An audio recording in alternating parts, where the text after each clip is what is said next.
Hello అండి, welcome to సుబాన్బి channel. ఇవాళ మన వీడియోలో పొటాటో చిప్స్ ఎలా చేయాలో చూసేద్దాం. చిప్స్ అంటే అందరికీ ఇష్టమే కదా, ఈ వీడియోలో చూసేద్దాం. ఇలా చిప్స్ పొటాటోని తీసుకొని మనము పీలప్ చేసేయాలి. పీలప్ చేసిన వాటినన్నిటిని స్లైస్ కట్టర్కి కట్ చేసుకోవాలి. ఇలా స్ప్రింగ్ కటర్ అయినా పర్లేదు, నార్మల్ కటర్ అయినా పర్లేదు. స్లైసెస్ అన్నీ కట్ చేసుకున్న తర్వాత 5 నుంచి 10 నిమిషాల వరకు వాటర్లో వేయాలి. వాటర్లో వేయడం వల్ల స్లైస్ మీద ఉన్న పొడి లాంటిది వాటర్లోకి వెళ్ళిపోయి స్లైసెస్ కూడా విడిగా అయిపోతాయి మొత్తము.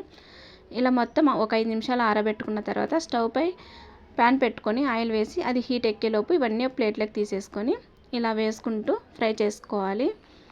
ఇలా కలుపుతూ ఉండాలి, కిందివి పైకి పైవి కిందికి కలుపుతూ ఉంటే మనకి ఇవి వేగిపోతాయి. ఇప్పుడు ఇవి రెడీ అయిపోయాయి కదా, వీటన్నిటిని ఒక పెద్ద బౌల్లోకి తీసేసుకోవాలి.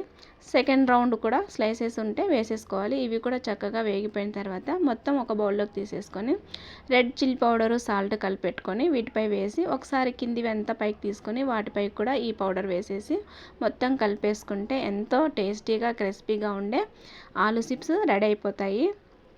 పిల్లలకి ఇచ్చేపాటైతే కొంచెం స్పైసీ తగ్గించి ఇవ్వండి, ఎందుకంటే కడుపు నొప్పి లాంటిది వస్తుంది.